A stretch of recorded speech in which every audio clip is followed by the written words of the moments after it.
Hi everyone. तो देखते हैं next chapter regional aspiration. Regional aspiration में बेसिकली देखेंगे कि कैसे जब इंडिया का पार्टीशन हुआ तो डिफरेंट रीजन, जहाँ से कुछ रीजन लेके पाकिस्तान बना, उसी में से बांग्लादेश बना था। तो फिर इंडिया का मतलब पार्टीशन होने के बाद जो बाउंड्रीज़ टेरिटरीज़ टूट गई थी तो उनको कैसे इकट्ठा किया गया और कैसे उनका फिर विभाजन हुआ था, या वो टूटे थे फिर कैसे जुड़ के कौन सा स्टेट बना और कहाँ से निकल के कौन सा स्टेट बना। तो इसी में हम रीजनल एस्पिरेशन में ये देखेंगे बेसिकली कि स्टेट्स जब पार्टीशन हुआ था इंडिया का तो कौन सा स्टेट टूटा था, कैसे पाकिस्तान बना, कहाँ से हिमाचल बना, कहाँ से हरियाणा बना, कहाँ से कौन से स्टेट जुड़ के कोई एक स्टेट बना। तो ये सब पे फोकस होगा बेसिकली। तो रीजनल एस्पिरेशन में ये देखेंगे 1980 से बेसिकली स्टार्ट होता है। Jammu and Kashmir the most famous. जब इंडिया पाकिस्तान का नाम ले तो कश्मीर इज़ द वन, कोई भी समझ जाएगा, ठीक है।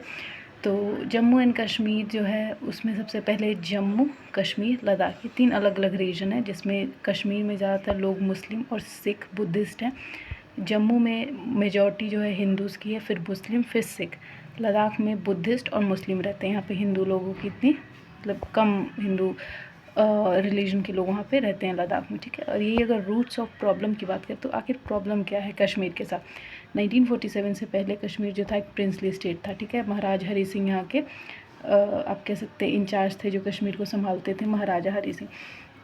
तो इसमें इशू यह है कि issue of regional aspiration is known as Kashmiriyat. यहाँ पे रीजनल प्रॉब्लम जो मान लगी उसको कश्मीरियत बेसिकली प्रॉब्लम है कि कश्मीर के रीजन को लोग अलग तरीके से देखते हैं, इंडिया से अलग देखा जाता है। ऐसा लगता है जैसे वहाँ पे टेररिस्ट हैं वहाँ के लोग, ठीक है। और इसीलिए वहाँ पे थोड़ा उसको इंडिया के लोग बाकी स्टेट के थोड़ा उतना कनेक्ट नहीं कर पाते। कश्मीर को थोड़ा डरावने तरीके से देखा जाता है बाकी रीजन ऑफ इंडिया में। अक्टूबर 1947 में पाकिस्तान ने अपने कुछ मिलिट्री भेज दिए थे कश्मीर में, और तो फिर क्या हुआ था कि महाराज हरी सिंह जो वहाँ पे मतलब कश्मीर के महाराजा थे, उनको फिर अब मदद लेने के लिए इंडिया के पास आना पड़ा।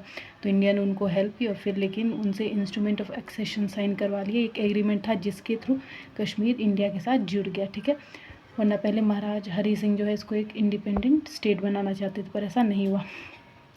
फिर शेख अब्दुल्ला जो है फर्स्ट वहाँ पे बने, क्या वहाँ पे पीएम माना जाता है, क्योंकि कश्मीर एक थोड़ा अलग सा एरिया है तो उसको स्पेशल प्रेफरेंस दी गई है हमारे कॉन्स्टिट्यूशन में। तो सीएम जो हर स्टेट के होते हैं वहाँ पे शेख अब्दुल्ला को पीएम माना गया। फिर अब क्या एक्सटर्नल और इंटरनल डिस्प्यूट्स है जो कश्मीर ने देखा। पाकिस्तान जो है कश्मीर को कहता है कि वो हमारा पार्ट है, तो इसने 1947 में इन्वेजन किया था और एक पार्ट जो है कश्मीर का वो अपना बना लिया, जिसको वो आज़ाद कश्मीर कहता है। वेरएज़ इंडिया कहता है कि इलीगल तरीके से किया है, ये बिल्कुल एक्सेप्टेबल नहीं है, हम नहीं मानते इस चीज़ को। पर पाकिस्तान ने वहाँ पे अपना कब्ज़ा करके उसको आज़ाद कश्मीर का नाम दे दिया और अभी वो पाकिस्तान के कंट्रोल में है आज़ाद कश्मीर, ठीक है। 1947 में किया था। कश्मीरी का अगर स्टेटस की बात करें तो अभी वो इंडियन यूनियन के अंदर है कश्मीर, और आर्टिकल 372 जो है वो इंडियन कॉन्स्टिट्यूशन का जो है आर्टिकल 372 इसको ये पावर देता है कि अपना इसका कॉन्स्टिट्यूशन होगा कश्मीर का, और उसी के थ्रू कश्मीर अपना रन होगा, क्योंकि थोड़ा अलग स्पेशल प्रेफरेंस दी हुई है कॉन्स्टिट्यूशन में। तो आर्टिकल 372 कहता है कि कश्मीर का अपना ही कॉन्स्टिट्यूशन होगा। पॉलिटिक्स अब कैसे चली कश्मीर में, 1948 से शुरू होता है, क्योंकि 1947 में तो पार्टीशन ही हुआ था दोनों कंट्री का। 1974 में इंदिरा गांधी की सरकार थी, तो उन्होंने शेख अब्दुल्ला जो कि वहाँ के फर्स्ट आप कह सकते हैं मिनिस्टर, लीडर, प्राइम मिनिस्टर जो बने थे, तो शेख अब्दुल्ला के साथ एग्रीमेंट किया था उन्होंने और कश्मीर का सीएम बना दिया था उनको, ठीक है। मतलब कांग्रेस पार्टी का राज चल रहा था कश्मीर में, आप समझ सकते हैं, इंदिरा गांधी के सपोर्ट से। 1982 में शेख अब्दुल्ला की डेथ हो गई, तो उनके बेटे फ़ारूक अब्दुल्ला को बना दिया गया कश्मीर का न्यू पीएम। फिर उनको लेकिन कुछ मतलब ज़्यादा लंबे टाइम तक वो नहीं टिक पाए, कुछ टाइम बाद उनको डिसमिस कर दिया गया था। फिर इंसर्जेंसी हुई कश्मीर के अंदर। उसके बाद क्या हुआ, 1987 में फ़ारूक को दोबारा से इंदिरा गांधी जो है उनको वापस ले आती हैं री इलेक्शन करवा के, ठीक है। 1989 में मिलिटेंट मूवमेंट देखने को मिलता है पाकिस्तान की तरफ से। इसमें मोरल, मटेरियल और मिलिट्री सपोर्ट जो है पाकिस्तान करता है कश्मीर को अपना बनाने के लिए, ठीक है, और इंडिया के अगेंस्ट भड़काने के लिए।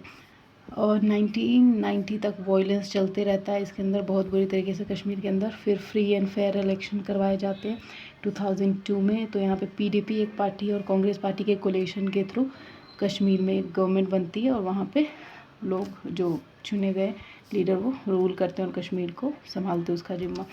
फिर नेक्स्ट बात करें पंजाब की, ये भी 1980 से ही डील करता है, क्योंकि यहीं से मोस्टली पार्टीशन के बाद जो है 1980 से ही रीजनल टेरिटरीज़ वगैरह इधर से उधर हुई थी, मतलब कुछ स्टेट बने थे, कुछ जुड़े थे, कुछ टूटे थे।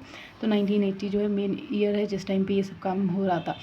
तो फर्स्ट पार्टीशन जो है हुआ था, ठीक है, मतलब पार्टीशन जब इंडिया का स्टार्ट हुआ था तो Punjab was the first state जहाँ से पार्टीशन शुरू हुआ था, क्योंकि सबको पता है पाकिस्तान बना था वेस्ट पंजाब से। तो वेस्ट पंजाब ही पहला रीजन था पूरे इंडिया का जहाँ जहाँ से पार्टीशन शुरू हुई थी, और वही वेस्ट पंजाब जो है वो पाकिस्तान बना आगे जाके, और बाद में इसी पंजाब से हरियाणा और हिमाचल प्रदेश निकले, ठीक है, इंडिया की टेरिटरी है ये। तो उसके बाद से लेकिन जो वेस्ट पंजाब है वो पाकिस्तान एक अलग नेशन है, और जो ईस्ट बंगाल निकला था पहले वो वेस्ट पंजाब के साथ मिलकर पाकिस्तान ही था, पर बाद में 1971 में बांग्लादेश को ने अपने आप को आज़ाद करवा लिया और एक इंडिपेंडेंट नेशन हो गया। तो ईस्ट बंगाल को हम बांग्लादेश के नाम से जानते हैं, वेस्ट पंजाब को हम कहते हैं Pakistan, which is a separate nation.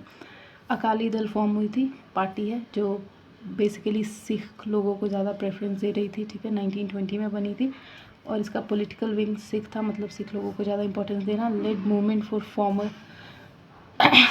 Formation of Punjabi Suba, और यहाँ पे इन्होंने, अब क्योंकि अकाली दल था, पंजाबी लोगों की आप कह सकते हैं सरकार बनी थी, मतलब एक सिख जी चुने गए थे, तो इन्होंने अपने कल्चर को, कोई भी अपना कल्चर प्रमोट करेगा ही ज़्यादा से ज़्यादा, तो इन्होंने अपने कल्चर को प्रमोट किया, पंजाबी सूबाज बनवाए, और काफ़ी देखने को मिला कि हाँ पंजाबी कल्चर अकाली दल ने उठाया और उसको आगे बढ़ाया। फिर नॉर्थ ईस्ट की बात करें तो इसमें 7 स्टेट आते हैं और उसको 7 सिस्टर्स भी कहते हैं। पॉलिटिकल रीऑर्गेनाइजेशन किया गया था इसे नागालैंड 1963 में, मणिपुर, त्रिपुरा, मेघालय 1972 में, मिजोरम और आंध्र प्रदेश 1987 में।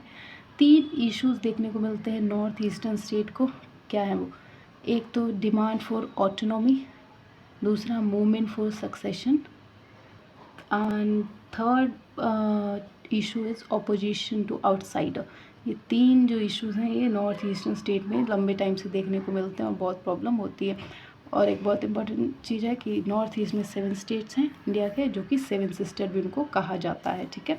किसी एग्जाम में पूछ सकता है कि 7 state is also of north east is also called as 7 sisters, ठीक है। और नेक्स्ट बात करें सिक्किम की, तो सबको पता है सिक्किम जो है पहले एक इंडिपेंडेंट कंट्रोल में था, मतलब इंडिपेंडेंट था, ना इंडिया के साथ था ना पाकिस्तान के साथ था। लाई ये इंडिया की टेरिटरी में, मतलब इंडिया की टेरिटरी में ही है कश्मीर हमेशा से, लेकिन पहले इस पर छोग्याल नाम की कोई ट्राइब थी, या छोग्याल एक था कुछ, और उसके जो मोनार्क थे, मतलब राजा, सिक्किम पे रूल करते थे, और ये इंडिपेंडेंटली कंट्रोल था उस मोनार्क के द्वारा। तो 1975 में सिक्किम जो है मर्ज हो जाता है हमेशा के लिए इंडिया के साथ, और ये 22nd स्टेट बनता है इंडिया का, ठीक है। 1975 में सिक्किम मर्ज होता है इंडिया के साथ, और ये 22nd स्टेट बनता है इंडिया का। फिर एकोमोडेशन एंड नेशनल इंटीग्रेशन, आखिर क्या लास्ट में जो इंटीग्रेशन, मतलब नेशनल, मतलब इंडिया एज अ होल कैसे बन के आया, क्या हुआ।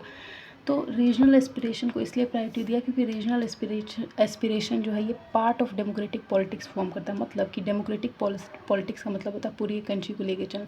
इंडिया क्योंकि डेमोक्रेटिक कंट्री है तो यहाँ पे रीजनल एस्पिरेशन को देखना इसलिए ज़रूरी है क्योंकि हम डेमोक्रेसी को फॉलो करते हैं, तो हमें पूरे इंडिया को लेकर चलना है, तो regional aspiration forms a part of democratic politics. Power sharing, अब डेमोक्रेटिक कंट्री है, एक रिप्रेजेंटेटिव ही चुने जाएंगे पूरे लोगों द्वारा इलेक्शन के थ्रू, तो एक ही रिप्रेजेंटेटिव पूरे इंडिया में रूल करेगा, इसीलिए पावर शेयरिंग में भी इजी होता है, और स्टेट लेवल पे भी सबको पावर दी जाने के लिए एक क्या कौन कौन से स्टेट इंडिया के अंदर आते, कौन कौन सी टेरिटरी है उसकी, वो सब ध्यान में रखना ज़रूरी है। जैसे तिब्बत है वो इंडिया का पार्ट है, लेकिन चाइना ने ज़बरदस्ती उस पर क्लेम किया हुआ है, लेकिन हमारी इंडियन गवर्नमेंट भी वहाँ पे उसको अपना क्लेम बनाए हुए है और उस पर नज़र टिकाए हुए है। तो चाइना पूरी तरीके से अभी नहीं ले पाया और ना कभी ले भी पाएगा, क्योंकि इंडिया ऐसा होने नहीं देगा। पावर शेयरिंग इसलिए बहुत इंपॉर्टेंट रोल प्ले करता है। रीजनल इम्बैलेंस देखने को मिला हमें, not espouse separatism, accepting regionalism as part and parcel of democratic politics. Regionalism जो है, एक रीजनलिज्म का मतलब होता है अलग अलग रीजन, अलग अलग स्टेट्स, तो रीजनलिज्म एक इम्पॉर्टेंट पार्ट फॉर्म करता है डेमोक्रेटिक पॉलिटिक्स का। तो ये है regional aspiration which is very important to study being a student of political science, because it gives you an idea how our country India has been from partition till now कि कैसे Kashmir, Punjab, east Bengal, इन सब जगहों से टूटा हमारा India. फिर पंजाब जो है वो पाकिस्तान बन गया, ईस्ट बंगाल जो है वो बांग्लादेश बन गया। जम्मू एंड कश्मीर पे अभी भी पाकिस्तान अपनी बुरी नज़र रखे हुए है, लेकिन इसको ये नहीं पता कि कश्मीर इंडिया का था, इंडिया का है और इंडिया का ही रहेगा। चाहे जितना हार्ड ट्राई कर लो, कश्मीर इंडिया का ही रहेगा, है ना। और ये सारी चीज़ें हैं जो हमें रीजनल एस्पिरेशन पढ़ने से हेल्प करती हैं, तभी तो हम आगे जाके संभाल पाएंगे। Because we the youth of India are the future of our India, right. So we must be aware कि अभी तक क्या हुआ है पार्टीशन से, किसने गलत किया है और इंडिया का क्या क्लेम रहा है। तो बस यही है regional aspiration. Thank you, do like share and subscribe.